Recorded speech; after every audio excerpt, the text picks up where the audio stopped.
Hi, this is Ann Latham, and you are listening to Uncommon Clarity. Think about how often you hear comments such as, John has a bad attitude, or Carrie is smart and ambitious.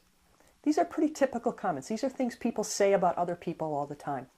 And yet, if you think about it, they are just totally assumptions. They are not facts. They're treated as if they are facts, but they are not facts. You cannot see attitude. You cannot tell if someone has a good attitude or a bad attitude. All you can see is what they do, and you can make assumptions about their attitude. For instance, John may interrupt people. John may come late to meetings. John may ignore people. But you don't know why he's coming late. You don't really know why he ignores people. You don't know why he interrupts. Yes, it might reflect his attitude, but he may just be having a really bad day. He may be stressed out. He may have a miserable situation at home.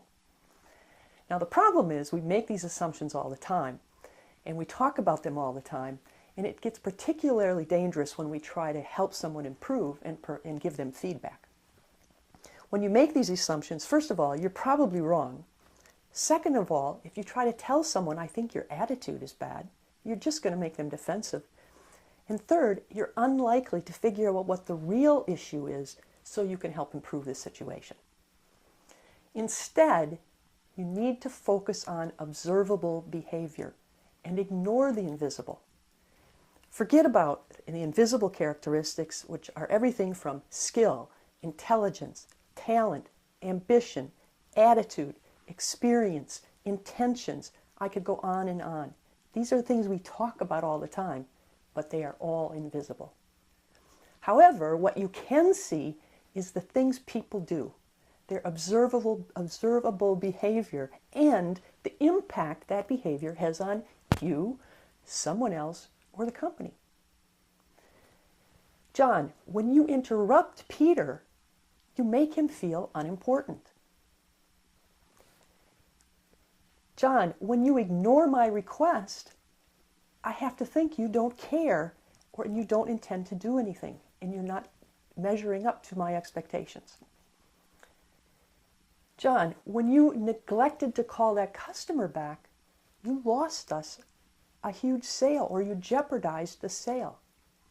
If you are very specific about what the person did and what the impact is, they won't get defensive because it's simply a true statement and it explains the impact on you, why it is important.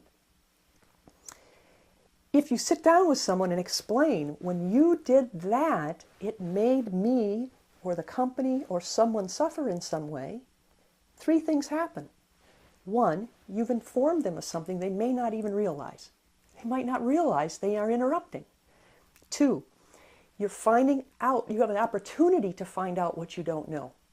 You've opened the door. You've made it a very simple statement, and you've opened the door to learn the rest of the story. Why are they doing what they're doing? Why did someone come late? Why did someone interrupt? And three, you set yourself to be in a position to help the person solve the problem. When you ignore my request, you make me feel like you don't care. And that's when you find out, oh, I didn't realize what you were asking. You've informed them. They've realized that they had missed something. They get a chance to talk to you about how we can prevent this next time. But if you say, I think you've got a bad attitude, John, you're off on the wrong foot and you'll never get anywhere. So focus on observable behavior and talk about the real impact it has on you, someone else, or the business. Don't make assumptions about invisible characteristics such as attitude, intentions, motivation, skills, talent, you name it, ambition, all those things that are define a person, but you can't see them. You can't be sure. You just don't know. You've been listening to Uncommon Clarity with Ann Latham. If you are interested in how we can help you get better results in half the time, visit uncommonclarity.com. Thank you for being here, and good luck avoiding assumptions about invisible characteristics.